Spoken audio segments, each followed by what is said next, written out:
Mark chapter 17.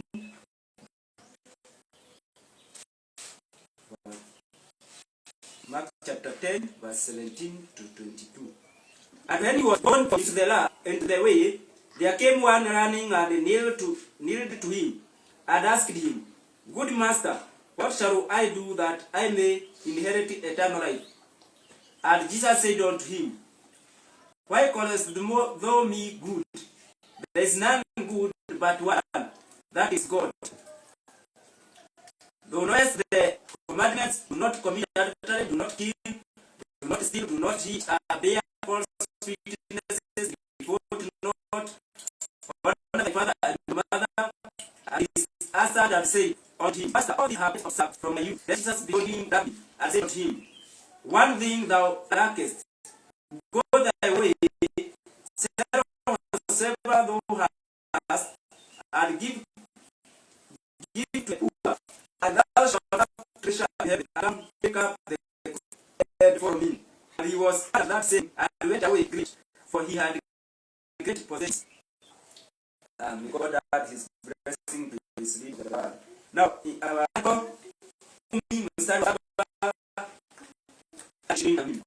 hata alipokuwa akitoka kwenda njiani, mtu mmoja akampigia magoti, akamuuliza, Mwalimu mwema, nifanye nini nipate kuurithi uzima wa milele?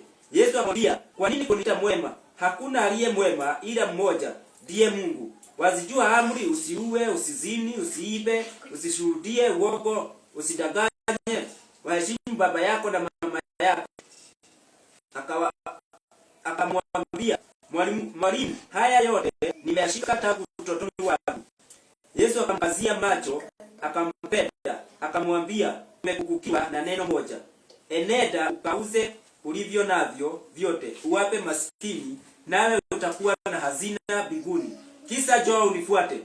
Walakini yeye akakunja uso kwa neno hilo, akaenda zake kwa huzuni, kwa sababu alikuwa na mali nyingi. Na tuombe. Bwana, tunakushukuru kwa ajili ya neema ambayo tumesoma wakati mwingine mwema. Tunaomba neema zako na neema zako zikiweza kwa pamoja nasi, umfunua neno lako, uishoa neno lako. Roho aliyeandika neno, Bwana, isikuza pesa mbele yetu na nao zetu wakati mwingine mwema. Katika bini kuna mwako tukia wema wako na neema zako zinazidi kwa pamoja nasi wakati mwingine mwema. Na katika jina takatifu la Bwana na Mwokozi wetu Yesu Kristo tunaomba na kuamini. Amen. Wakati mwingine mwema Bwana ametuwezesha kwa mahali hapa kumega mpaka wa neno lake wakati mwingine mwema. Bila kupoteza muda, ningetaka tukaweza kuendelea na ujumbe ambao tulikuwa nao siku ya Jumapili ambao tunaita uongozi ama leadership. Leadership. Na tuliona ya kwamba katika hii maisha unahitaji kuongozwa. Amen. Hallelujah. Katika hii maisha you need the leader, because since the time you are born, wakati ulipozaliwa, kutoka wakati ulipozaliwa ulihitaji kiongozi wa kukuongoza. Na tuliangalia tukaona ya kwamba mtu wa kwanza ambaye aliyekuongoza kutembea, ile step ambayo unaenda, vile unavyotembea, vile unavyoenda, unaweza kukimbia. Tuliona ya kwamba mama yako ndiye aliyekufunza kutembea. Akakushika mikono, akakuonyesha jinsi ya kufanya nini? Ya kutembea. Ukajua kutembea mpaka sasa unaweza kimbia. Na tukaona ya kwamba baada ya mama yako kufunza kutembea, na baba yako na kupatia hekima, kutoka hapo tukaona ya kwamba ulihitaji kiongozi mwingine. Baada ya kufunzwa pale nyumbani, umejua kutembea, umejua kuongea, umejua sasa imefika mahali ya umri ya kwamba unaweza enda shule sasa. Kutoka hapo ukapatia kiongozi mwingine ambaye ni mwalimu. Mwalimu naye akakuja akakuongoza, akakufundisha jinsi ya kuandika na kusoma. Akakufunza jinsi ya kuandika na kusoma ili ukaweza kuwa mtu wa maana maishani mwako. Utaweza kuwa unaweza kujisomea, unaweza kujua kuandika, unajua kuandika jina lako, kusoma, unaweza sasa soma, unaweza kujua kusoma Biblia. Ukafunzwa, mwalimu akakufunza, akawa ndiye kiongozi wako kutoka na nursery, kutoka kwenda primary, unaenda mpaka high school, unaenda mpaka college ama university. Hayo yote ni mwalimu amekuwa akikufunza, akikuendesha. Baada ya hapo unatoka sasa kwa mwalimu. Na tukaona ya kwamba baada ya kufunzwa hiyo katika maisha, kila hali ama katika kila hatua unahitaji kiongozi. Na tukaona ya kwamba baada ya kuwa after leadership of mother, father and teacher, baada ya kuongozwa na mama yako na baba yako na umekuwa mtu mkubwa sasa, unaweza jitegemea. Sasa hapo inafika mahali unahitaji kuongozwa na Mungu. Yesu. Unamhitaji Yesu. Kwa sababu usipoongozwa na Mungu utaongozwa na shetani. Kama utakubali kuongozwa na Mungu, sasa utakuwa unaongozwa na shetani. Sasa saa hiyo mama yako haiko karibu, baba yako haiko karibu, mwalimu haiko karibu. Umemaliza shule huko kazini, unajikaisha huko. Sasa hapo chaguo ni lako. Uongozwe na shetani ama uongozwe na Mungu. Ukiongozwa na shetani, si shetani anakuelekeza tu kuzimu. Ukiongozwa na Mungu, Mungu anakupeleka uzimani. Sasa hapo inakuwa ni chaguo, unahitaji uongozi. Amen. Now, after that, Jesus takes you from there on. Kutoka hapo Yesu ataanza, inakubidi sasa akuchukue akuongoze. Kwa sababu unataka kwenda hiyo watu wengine. Tuliona katika hii maisha lazima uongoze. Kila mtu anahitaji kiongozi. Na hakuna mtu hata mmoja aliyekuja hapa duniani akawa hana mtu wa kumuongoza. Kwa sababu si ulizaliwa na mama yako. Si yeye alikuongoza mpaka kujiza ya kunyonya na kupatia madini ya unanyoka. Unanyonya mpaka ikafika mahali sasa unataka kukula chakula. Unafika hapa unaanza kulia, kuanza kujua kuongea, kuita mama, baba. Unaanza kuitana. Ukajua kuitana. Ikafika mahali sasa unataka kutembea. Mama yako akaanza kukushika na mkono hivi na akwambia tembea hivi mchana wangu. Tembea hivi kijana wangu. Unaanza kupiga step hivyo. Unayuba mpaka ikaendelea mpaka ukajua kutembea. Sasa hivi unaongozwa na mama yako. Hakuonyesha kutembea. Wewe unajua kutembea? Yes. Unajua kukimbia, unaweza kimbia. Yes. Sasa kutoka hapo, baada ya hapo akaona sasa umejua kuongea, umejua kutembea. Sasa anataka kitu kingine, anakupeleka kwa mwalimu. Naye mwalimu anaenda kufanya nini? Kukufunza kuandika na kusoma. Anakufundisha sasa unajua kuandika, unajua kusoma, unaweza kusoma Biblia yako. Na nani anayefanya hiyo kazi? Mungu.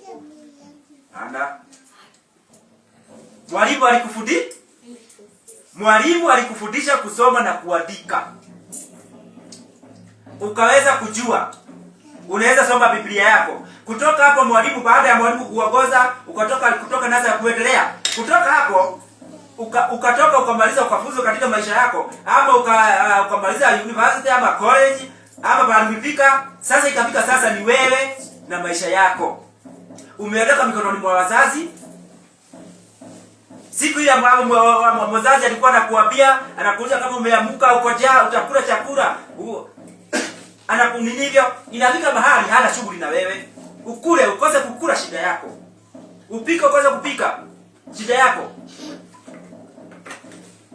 Unajikaisha huko, unashughulika na maisha yako.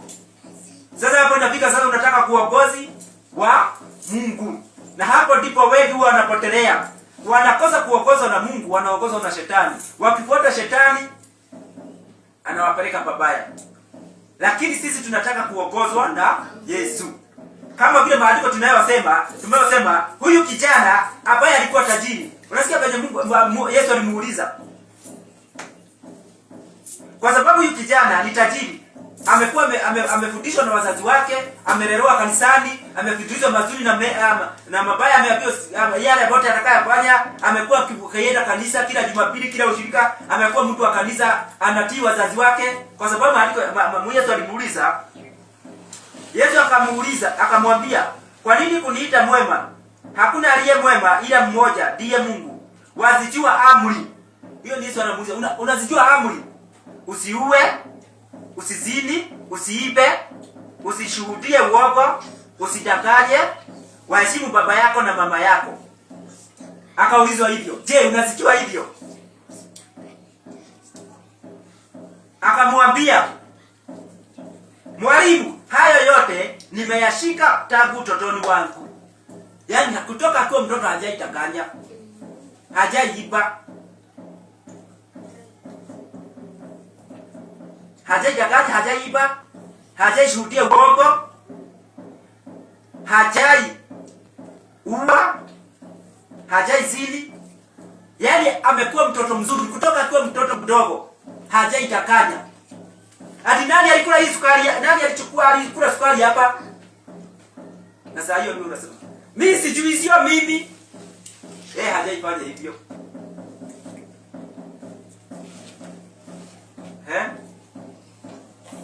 Nani amekula hii chakula yenye nilikuwa nimeweka hapa ya jioni?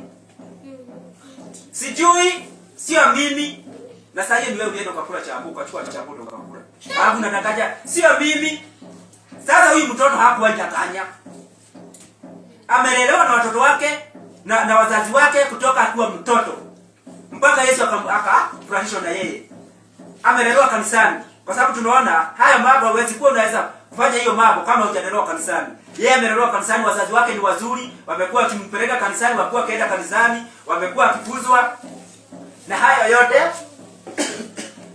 ameyashika. Lakini kuna kitu kimoja alikuwa amekosa. Kwa sababu baada ya kusoma, baada ya kufanya haya yote, na baada ya kuwa na utajiri mwingi na kuwa kiongozi na haya yote, kuna kitu ambacho unahitaji. Na hiyo ni uzima wa milele. Na uzima wa milele hakuna mwingine anaweza kupea. Baba yako hawezi kupea, mama yako hawezi kupea, mwalimu wako hawezi kupea, pastor wako hawezi kupea. Mmoja mwenye anaweza kupata uzima wa milele ni Mungu peke yake. Yesu peke yake. Na kwa Yesu akamwambia, umepungukwa na kitu kimoja.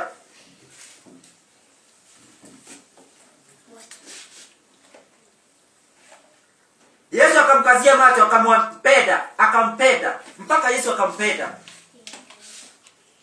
Akamwambia, umepungukiwa na neno moja. Enda ukauze ulivyo navyo vyote, uwape maskini, nawe utakuwa na hazina mbinguni. Kisha njoo unifuate. Kama unataka kufuata Yesu, enda uze hiyo yote. Alafu uje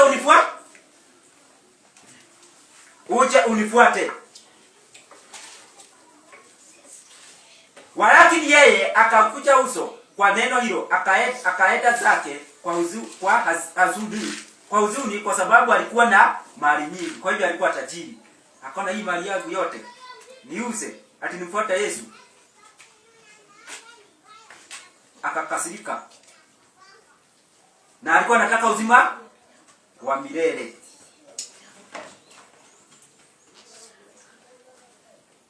Now, this fellow is called the rich young ruler. Huyu kijana anaitwa kijana mdogo tajiri. Alikuwa na mali nyingi na alikuwa kiongozi. Sasa alikuwa anajua ya kwamba anahitaji, ako na hiyo mali yote lakini hana uzima wa milele. Na anajua siku moja atakufa. Na ukikufa bila uzima wa milele, unaenda wapi?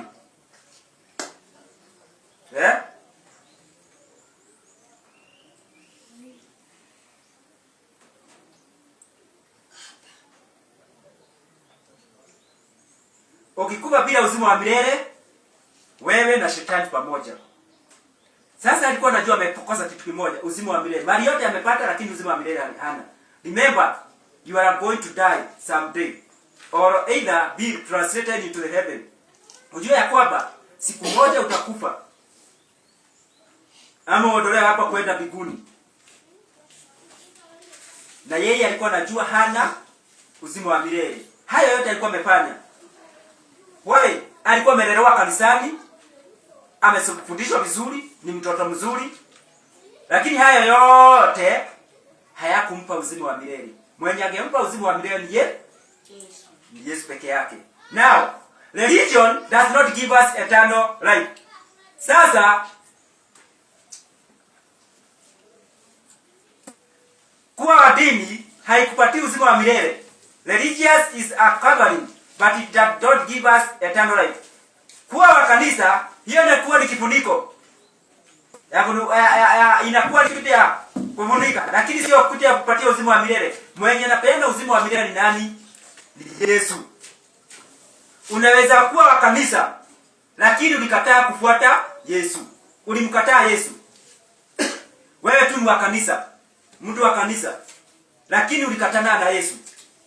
Ulikataa Yesu awe mwokozi wako. Ulikataa Yesu awe Bwana wa maisha yako. Unaona? Religion won't produce eternal life. You are confronted with eternal life.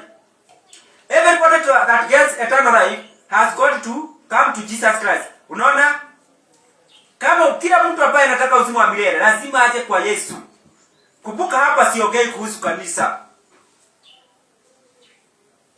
Naongea kuhusu kumpata Yesu. Kwa sababu huyu kijana alikuwa mtu wa kanisa. Amekuwa mwaminifu kutoka utotoni mwake. Lakini alikosa kitu kimoja, hakuwa na uzima wa milele.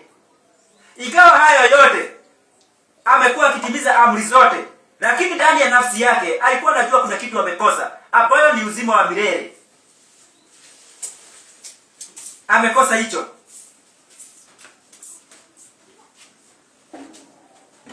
Unaona?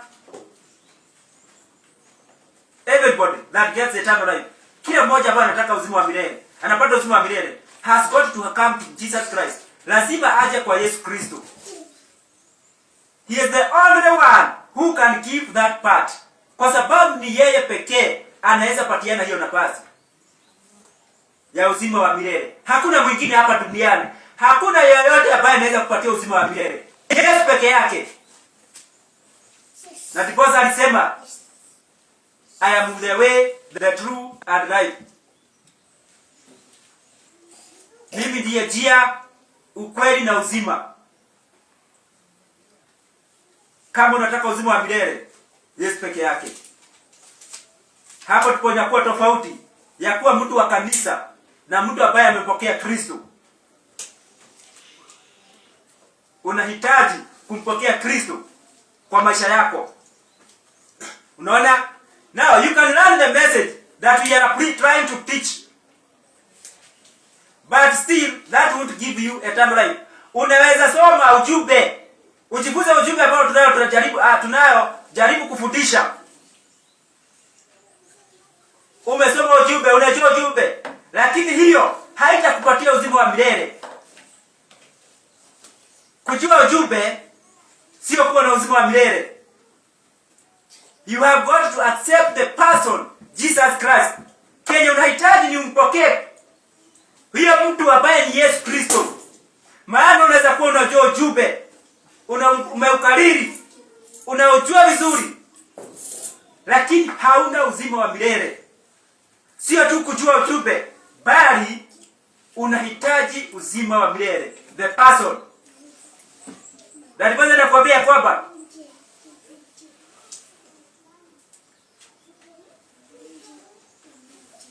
ukipatana na Yesu lazima utabadilika. When you meet Jesus, ukimpatana tu na Yesu lazima utabadilika. Kwa nini? Kwa sababu huyo ndiye ako na uzima wa milele. Anakupatia uzima wa milele. Lazima atakuondoa kutoka mwenye dhambi kuwa mtakatifu. Unaona? Then we see him at life's end. Sasa baada ya hiyo tunaona huyu kijana katika maisha yake ya mwisho. Si aliyapia kufuata Yesu? Yes. Auze mali yote, apatie maskini, alafu afuate Yesu. Alifanyika namna gani? Yeye alikataa. Akahuzunika moyoni mwake. Lakini yeye akakuja uso kwa neno hilo. Akaenda zake kwa huzuni kwa sababu alikuwa na mali nyingi. Hakumfuata Yesu. Ikawa amekuwa amelelewa kanisani, ikawa amekuwa amefunzwa hiyo mambo yote, ikawa amekuwa mtoto mzuri, lakini wakati ilifika mahali pa kupokea uzima wa milele, hapo ndipo alishindwa kwa sababu alikataa kumfuata Yesu. Baada ya kukataa kumfuata Yesu, he became successful. Akawa ambaye ameendelea sana. Utajiri wake umeongezeka. Amekuwa tajiri zaidi. He said, akasema, you see, I didn't follow Jesus. And look what I got. Akasema, unaona, sikumfuata Yesu, lakini angalia mali yote yenye niko nayo. Mpaka ikafika mahali akawa tajiri, akaangalia shamba lake, akaangalia mali yake, akaangalia kwa store zake, gara zake. Akaona utajiri wenye ako nao. Ako na utajiri lakini hana uzima wa milele. Kwa maana alikataa kufuata Yesu. Yeye akaanza kusema na kulinga na kuona na kuambia sema, unaona sikumfuata Yesu na bado niko na utajiri, bado ninaendelea. Now, there was a beggar, a poor Christian that laid out there by his gate. Sasa kulikuwa na oba, mtu wa kuoba, maskini, Mkristo maskini, katika ile gate yake, pale kwa lango lake, kwa gate, kulikuwa na maskini ambaye alikuwa na oba. Na huyu maskini, huyu tajiri, akikula chakula, kula mkate, unaona vile unakula mkate kuna ingine inamwagika inatupwa. Sasa huyu maskini alikuwa anakula hiyo, ikienda kutupiwa mbwa, yeye anachukua anakula. Na yule tajiri ako na mali nyingi. Sasa yule akikula anamruhusia hiyo maskini yule oba tu. Ni maskini oba. Lakini ni maskini, lakini ni Mkristo. Sasa ikafika mahali ambapo the rich man came down to the end of his road. Yule tajiri ikafika mahali ya mwisho wa maisha yake. Kwa sababu ilifanyika namna gani? Wakati alikuwa pale amekaa pale juu kwa nyumba yake akiangalia hivi, akaona venye mali yake ni mingi na akasema ya kwamba nitaongeza store zingine, nitaongeza gara zingine, nitaongeza store. Niweke hii mali yangu yote na hii mahindi yangu, na hii ngano yangu, hii vitu zangu niziweke. Naye Mungu akamwambia, siku ya leo mimi nataka nafsi yangu. Nafsi yangu yenye nilikupatia mimi naitaka. Na aliambia alifuata Yesu akakataa. Akakataa. Usiku ya Mungu akamwambia, mimi nataka nafsi yangu. Maisha yako simeishi, nimpatie uhai. Umeishi sasa, mimi nataka hiyo uhai yenye nilikupatia. Nataka kuichukua. Na wakati si walikuwa pale na maskini alikuwa pale anaobaoba. Na yeye ni tajiri. Lakini kumbuka kitabu alikuwa ameambiwa na Yesu amfuate. Akiwa kijana, wakati alikuwa kijana. Sasa amekuwa mzee, alikataa kufuata Yesu, akakataa na akaendelea kuwa utajiri na akatajirika na akawa na mali nyingi, akawa na familia yake. Sasa mpaka ni kama amesahau. Sasa ikafika siku yake ya kwenda. Mungu akamwambia, nataka nafsi yangu. Utakufa. Mimi natakutaka siku ya leo. Sasa hapo pesa yake haingemsaidia, mali yake haingemsaidia, hakuna mali yake msaidia, madaktari haingemsaidia. Sasa hapo imefika mwisho wa safari yake. Sasa utabadilishana na nini na nafsi yako? What do you exchange? Mungu anataka nafsi yake. Mungu anataka uhai wake. Wakati alipokufa, Mungu akachukua uhai wake. Sio tajiri akakufa. Kuna kama mazishi yake, watu walikuwa wamekuja wengi sana kwa sababu alikuwa tajiri. Watu wengi walikuwa wamekuja hivyo, wengi hata wenye walikuwa wamemleta kanisani, wengi wanakuja na makuhani kumuomboleza na kumzika. Na kuanza kumwambia kusema tulikupenda sana na Mungu amekupenda. Sasa wewe enda ukapumzika, tutapatana. Kwa heri, bye bye. Na furaha kusema na kwenda. Lakini wakati alienda huyu tajiri, hawa wenye wamemzika hawajui kwa nini ameenda, wanafikiria ameenda mbinguni. Lakini kumbe kuna wakati Mungu alimwambia, Yesu alimwambia nifuate, akakataa. Sasa yeye alienda wapi? Alienda kwa shetani. Alienda kuzimu. Wakati alikufa, na yule maskini ambaye walikuwa na yeye pale, omba yule omba Mkristo omba maskini alikuwa anaomba anakula chakula ya chini. Yenye yule tajiri anaanguza, hampatii, tajiri hampatii. Hata angalau kama angejua angempatia tu, ampatie chakula na amtafutie kanyumba, mwambie wewe kaanga pale. Lakini yeye hakufanya hivyo. Yule tajiri akakufa, akaacha mali yake yote. Naye yule maskini naye akakufa, akaacha umaskini wake wote wakakufa. Lakini yule tajiri penye alienda kuzimu. Na akiwa kuzimu kwa shetani, kuangalia hivi anachomeka, kuangalia hivi akamwona yule maskini mwenye alikuwa anakuwa pale anakula ile chakula. Naye ako wapi? Ako mbinguni. Kamwangalia hivi. Lakini katikati yake na pale mbinguni kuna shimo kubwa sana, hawezi pita. Sasa kuangalia hivi akaona Lazaro. Wewe akaanza kumuomba, wewe Lazaro, nisaidie, kuja na tumaji kidogo, umwangalie hiyo maji, hii moto inanichoma sana. Lakini katikati yake na Lazaro kulikuwa na shimo kubwa, mtaro kubwa sana. Sasa ungeweza kutoka mbinguni uende kuzimu, ama utoke kuzimu uende mbinguni, haungeweza kwa sababu kuna mpaka umewekwa hapo. Yeye tajiri anaona Lazaro akuwa pale mbinguni anafurahia, lakini yeye anachomeka. Namwambia sasa, unaona tofauti? Ukiwa duniani ulikuwa unafurahia mali yako. Mimi unanipatia tu hiyo mabaki, chakula umebaki ndio unaniruhusia kama mbwa. Wewe unafurahia mali yako ilikuwa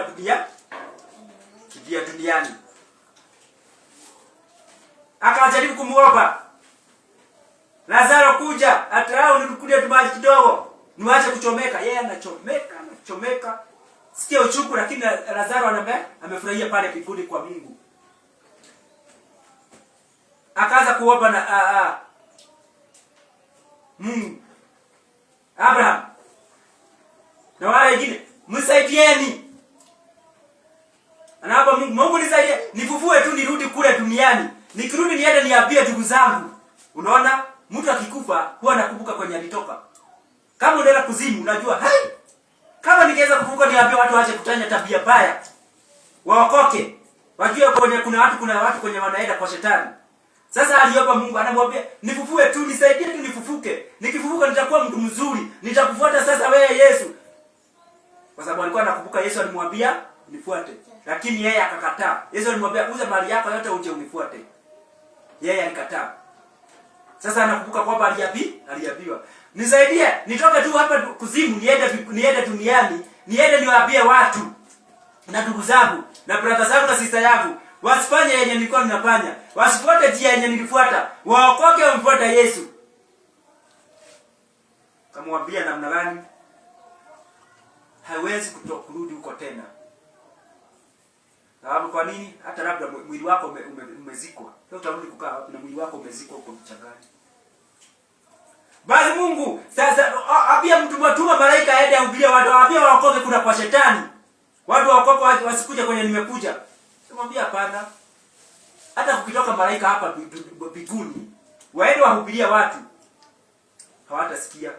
Kwa nini? Kama hawatasikia wahubiri wenye wanahubiria huko. Kama hawatasikia hawa wahubiri wenye manabii wenye huko duniani, hata kukitoka malaika hapa mbinguni aende ahubirie watu huko duniani, hawatasikia. Kwa hivyo waacha watu wachague chaguo lao. Wenye wanataka kuzimu, wanataka kwenda kuzimu, waendelee na dhambi zao. Wenye wanataka kwenda kwa Mungu, watatubu dhambi zao na wakiri dhambi zao na wampokee Yesu. Sasa mwisho wa tajiri ilikuwa namna hiyo. Akaenda kuzimu, lakini Lazaro akaenda mbinguni. Na kuambia ndugu dada, kuna kuzimu na kuna mbinguni. Chaguo linakuwa ni lako hapa duniani. Maana ukitoka hapa duniani hakuna kitu kingine. Hiyo ndio mwisho. Hakuna chaguo lingine. Hapa ndipo tu unaweza Tekeleza njia zako, chaguo lako. Na hakuna mwenye anaweza kuchagulia. Wewe ndio utachagulia kama unataka kumtumikia Mungu ama unataka kumtumikia shetani. Chaguo ni lako. Unaweza kuwa mtu mzuri wa kanisa, lakini bado uko kanisani lakini unatumikia shetani. Ni heri uwe kanisani na mtumikie Mungu. Maana baada hii maisha kuna maisha mengine. Na utakuwa ukiona hata wale wametuacha na wale walienda wakiwa ndani wa Kristo, wakaangalia nyuma wanaona pale duniani wenye walienda kwa Mungu anasema namna gani? Siwezi rudi pale duniani. Pale duniani kuna shida nyingi. Unagojeka, unasikia njaa, unachomeka, unadugwa na miba. Siwezi rudi pale duniani. Lakini walienda kwa shetani, wanaangalia pale duniani wale, Mungu tupatie nafasi nyingine moja tu. Turudi pale duniani, tutakutumikia. Tutatubu dhambi zetu. Kabia hapana, nyinyi ngojeeni. Nilimpatie nafasi ya kutubu. Hamkusikia. Nikampatia nafasi ya kutengeneza maisha yenu. Mkakataa. Amen. Sasa mtu anajuaga ukifika mwisho wa maisha yako. Wakati unaenda mtu anakaribia kukufa. Akikimbia kufa, Mungu huwa anamuonyesha kwenye anaenda. Na kwa sababu hawezi rudi, wewe utapiga kama unaenda kwa shetani utapiga tu duru. Watu wanasema ni nini huyu? Wala hawa wananichukua, wapi waende? Kwani nisimtaki? Unauza, ni akina nani hao? Mimi hatuoni watu hapa. Ndio hawa wanakuja. Hawa ndio hawa. Lakini ni akina nani? Malaika wa shetani wanakukujia. Kwa sababu ulikataa kumkubali Yesu. Lakini wakati wale ambao wamekubali Yesu, wakati wanaenda, Mungu anaonyesha. Wacha nikuambie, hiyo ni siri ambayo Mungu ameweka. Hakuna mwenye anajua siku yenye ataenda, lakini ikikaribia hiyo siku, Mungu anakuonyesha kwenye unaelekea. Unakuta wengine, Mungu anaweka hali nyingine ndani yako. Kama wewe unaenda kubali pazuri, wewe ni wa Mungu, unakuwa na furaha. Unakuta una furaha, unapenda kila mtu, na sio unapenda kila mtu. Kama kuna mtu umekosea, unasikia tu kumwambia pole, unamwambia pole, nilikukosea, nilisamehe tu. Wewe unasikia kuna mahali unaenda. Ikifika siku yako ya mwisho, Mungu anakuonyesha kwenye unaenda. Unaenda unaona malaika wa Mungu anakukujia. Unakuta wengine wanakufa kama amecheka. Mtu akawa hivyo anacheka. Kwa nini? Anaona malaika wakifanya nini? Anaona malaika wakimkujia, anafurahi. Malaika wa Mungu anamkujia, anaenda. Chaguo linakuwa ni lako. Now, tukimalizia tuangalie jambo lingine. Tumeangalia ya yule kijana tajiri aliambiwa na Mungu kuja unifuate, akakataa. Mwisho wake akaenda wapi? Akaenda kwa shetani. Kuna mwingine ambaye aliambiwa mfuate, Mungu alimwambia nifuate, naye akakubali. Tusome habari zake katika kitabu cha Waebrania 11. Nimalizie na hiyo. Tunaona ya kwamba ukuwa mtoto ama ukuwa mtu yote, mtoto ama mtu mzima, chaguo linakuwa ni lako. Uchague kumtumikia Mungu ama kumtumikia shetani. Na unajua kila ukitumikia Mungu kuna malipo. Kutumikia shetani kuna malipo. Kuna malipo. Hebrews chapter 11 verse 23. Waebrania 11, tuanzie tu mstari wa 23.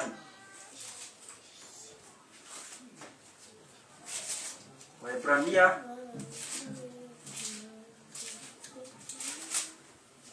you need a leader. Unahitaji kuwa na kiongozi. Yule ambaye anakuongoza. Unafuata nani? Je, unafuata Yesu ama unafuata shetani? Unamfuata nani? Na kumfuata Yesu. Maana njia ni mbili peke yake. Ya kwenda mbinguni ama ya kwenda kwa shetani. Hawezi pita zote mbili pamoja. Chagua na chagua moja. Waebrania 11:23.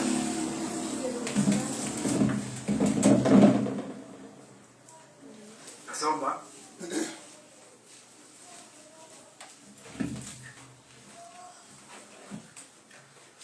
Kwa imani Musa alipozaliwa akafichwa miezi mitatu na wazazi wake, kwa sababu waliona kwamba ni mtoto mzuri, wala hawakuiogopa amri ya mfalme.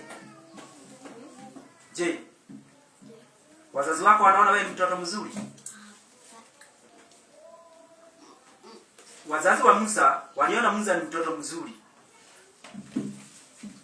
Kwa imani Musa alipokuwa mtu mzima akakataa kuitwa mwana wa binti ya Farao.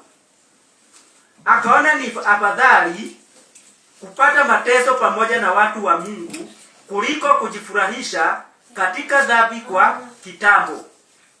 Unaona? Huyo ni Musa. Baada ya kuzaliwa akataliwa katika akakataa kuitwa binti ya mfalme ya Farao. Na unje Farao alikuwa ni kama president saa hii. Yeye tunaita president. Siku hiyo huko Egypt wanaitwa Farao. Wenye tunaita president huko anaitwa Farao. Sasa yeye Musa akakataa kuitwa kuwa mtoto wa binti ya mfalme ya Farao. Yaani amekataa kuitwa kwa mfano mtoto wa msichana wa president. Akakataa kuwa hivyo. Yaani akakataa kukaa mahali pazuri, kujifurahisha. Akaona ni afadhali kupata mateso pamoja na watu wa Mungu kuliko kujifurahisha katika dhambi kwa kitabu. Akahesabu ya kuwa kushutumiwa kwake Kristo ni utajiri mkuu kuliko hazina za Misri, kwa kuwa aliyatazamia hayo malipo. Kwa imani akatoka Misri asiogope ghadhabu ya mfalme, maana alistahimili kama amuonaye yeye asiyeonekana. Musa ujue alilelewa katika chumba cha mfalme. Baada ya wakati watoto walikuwa wanauliwa, mama yake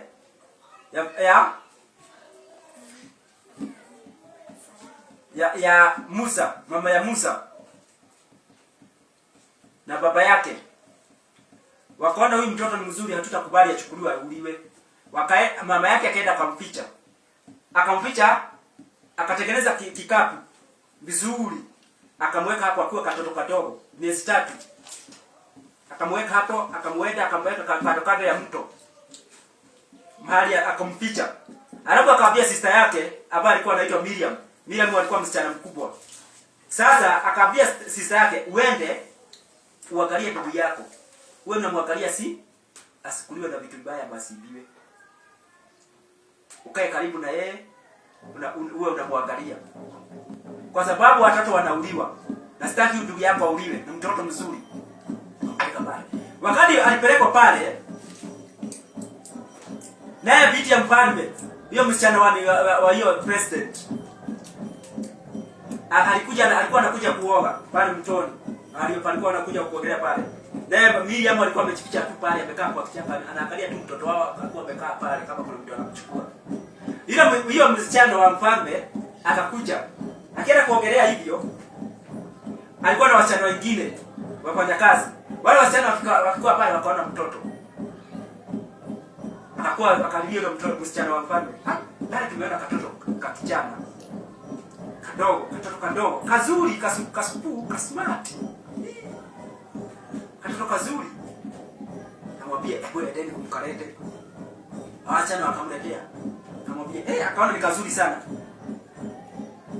Akauliza, "Sasa huyu mtoto atalelewa aje?" Yeye hajapata mtoto, hana nini ya kunyonyesha.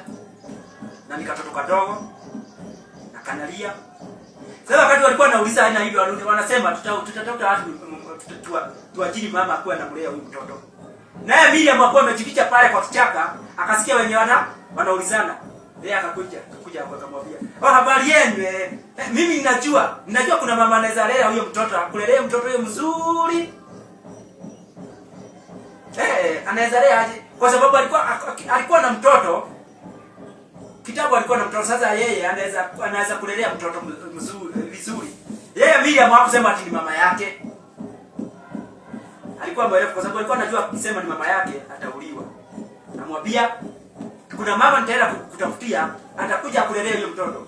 Miriam akaenda akaambia mama yake, "Ule picha ya mfalme ameona kule brother yangu. Na anasema hata Mungu anataka kumlea na anataka mtu akumlea. Sasa mama kuja uende uajiriwe kazi." Akaenda. Kamwambia huyo mama ya Miriam akakuja akamwambia, akasema mimi ninaweza kukulelea watoto kama nimekuajiri kulea mtoto, ukuje ukaege huku utakuwa unamlea huyo mtoto. Si wakaenda. Huyo binti ya mfalme anafikiria ameajiri mama. Kumbe huyu mama ndiye mama ya Musa. Lakini hawajawaambia. Musa akalelewa katika nyumba ya mfalme, alikuwa mfalme ni kama mtoto wa mfalme. Naye mama yake akamlea akimwambiaga, "Unajua wewe si wa huku. Unajua wewe si Misri, wewe ni Muhibrania. Unajua sasa huku anamlea akamwambia, na unajua wewe ndio utakuwa mwokozi wetu, wewe ndio utatuokoa. Mungu amekuchagua wewe ukue vizuri." Yeye akakuwa vizuri, akakuwa kijana mzuri. Wakati amekuwa amesoma mpaka university, sasa alikuwa anatayarishwa awe president. Musa alikuwa amekuwa mkubwa, sasa anatayarishwa awe president. Yeye akaona hapana, mimi siwezi kuwa president. Heri niwe nateseka kama na watu wetu na ndugu zangu na brother zangu na niko zangu, kuliko nikule chakula pamoja na ufalme watu wetu wakiteseka. Na hapo ndipo tunasoma Biblia inasema namna gani? Naposikia akaona ni afadhali kupata mateso pamoja na watu wa Mungu kuliko kujifurahisha katika dhambi kwa kitabu. Unaona? Heri kuwa kupata mateso pamoja na watu wa Mungu kuliko kuwa mfalme huko. Na sasa Musa alichagua njia nzuri, akamchagua Yesu. Heri kuwa pamoja na Yesu kuliko hiyo utajiri wote. Na kutoka hapo, kwa sababu ya hiyo ndio tunasoma habari zake za Musa. Penye alitoka hapo, alikuwa namna gani? Alitoroka akatoka huko, akaenda huko Midian. Kwa Midian. Atoka Misri, akatoroka, akaenda, akakaa na huko. Akakaa huko. Baada ya kukaa huko, akawa na miaka 80. Atoka Misri akawa na miaka 40. Akakaa huko akakaa huko Jakwani miaka ingine 40. Akakaa huko, akaoa huko, akawa na watoto huko. Naye Mungu akati alikuwa anachunga kondoo, Mungu akamtokea. Akamwambia, sasa nataka kukutuma. Anataka kurudishwa huko aende aokoe watu wa Mungu. Wakati aliona kichaka kikiwaka, akakaribia. Mungu akamwambia, usikaribie hapo, toa viatu kwa sababu nyumba kanyaga ni patakatifu. Mungu akaanza kuongea na yeye. Mungu akampatia makazi mingi, akamwambia, enda uotoe watu kutoka huko Misri wapeleke nchi ya ahadi. Na tunaona Musa akatii. Baada ya hiyo, kutoka Misri kwenda nchi ya ahadi walitumia miaka ingine 40. 40 years. Another 40 years wakiwa jangwani. Musa akawa na miaka ngapi? Sasa ako na miaka 120. Unaona? Musa akawa amekubali kumfuata Yesu. Je, wewe umekubali kumfuata Yesu?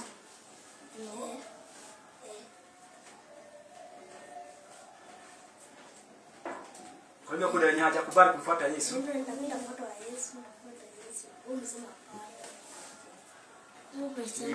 Nimeamua kumfuata Yesu. Nimeamua kumfuata Yesu. Nimeamua kumfuata Yesu. Sitarudi nyuma. Msalaba mbele, dunia nyuma. Msalaba mbele, dunia nyuma. Msalaba mbele, dunia nyuma. Sitarudi, sitarudi, nimeamua kumfuata Yesu. Nimeamua kumfuata Yesu. Nimeamua kumfuata Yesu. Sitarudi nyuma, sitarudi. Msalaba mbele, marafiki nyuma. Msalaba mbele, marafiki nyuma. Msalaba mbele, marafiki nyuma. Sitarudi, sitarudi, nimeamua kumfuata Yesu. Nimeamua kumfuata Yesu. Nimeamua kumfuata Yesu. Sitarudi nyuma, sitarudi. Tumeamua kumfuata Yesu. Hakuna kurudi nyuma. Msalaba uwe mbele, dunia nyuma. Dunia nyuma. Msalaba uwe mbele, marafiki nyuma. Amen. Tumfuata Yesu. Amen. Na tuombe. Bwana, katika jina takatifu na Mwokozi Yesu Kristo, nakushukuru na tunainua jina lako kwa vile umeweza kunena pamoja nasi na kutuonyesha ya kwamba tukaweza kukufuata, maana ewe ndiye unaweza kutupeleka mahali pazuri. Maana unatuambia kwamba tukikufuata tunapata uzima wa milele. Tukikufuata tunapata furaha. Kwa maana hakuna pengine tunaweza pata uzima wa milele ila tu kwako Bwana Yesu Kristo. Ni mwanzo tunakushukuru na tunainua jina lako kwa vile umeweza kunena pamoja nasi, vile umeweza kunena na mioyo yetu na nafsi zetu wakati mwingine mwema. Wema wako na neema zako zikazidi kuwa pamoja nasi, na hilo neno ambalo umetunenea ukaweza kulifuata na Roho kwa Mtakatifu, ili kila yote ambaye amelisikia na atakayesikia Mwokozi Yesu Kristo akaweza kuleta mazao kulingana na mapenzi yako. Tunajikabidhi kwa Roho wako, tunajikabidhi mbele zako, tukiomba Roho kwa Mtakatifu kazidi kutuongoza, ili tunapotoka mahali hapa ukaweza kuwa pamoja nasi, ukaweza kuwa na kila ndugu, kila dada, na ukaweza kuwa pamoja na wao katika wiki ambayo tunayoelekea, ukaweza kuwa na kila wao na wanafunzi wote ambao wanarudi mashuleni. Bwana Yesu Kristo ukaweza kuwalinda na neema zako, na Roho Mtakatifu ukaweza kuwa pamoja na wao. Tunawakabidhi kwa Mungu wako, tukiomba Roho Mtakatifu kazidi kuwa pamoja nasi. Pia tunaomba ikuwa ni mapenzi yako tukaweza kupatana hapa siku nyingine, siku ya Jumapili. Wema wako na neema zako zikazidi kuwa pamoja nasi kwa kila jera, kwa kila namna. Tunakabidhi kwa Mungu wako katika jina takatifu la Bwana na Mwokozi wetu Yesu Kristo, tunaomba na hata kuamini. Amen. Amen.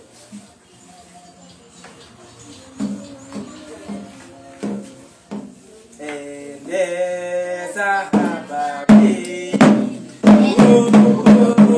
duniani popote tanapo, moyo wa huzuni, eneza wa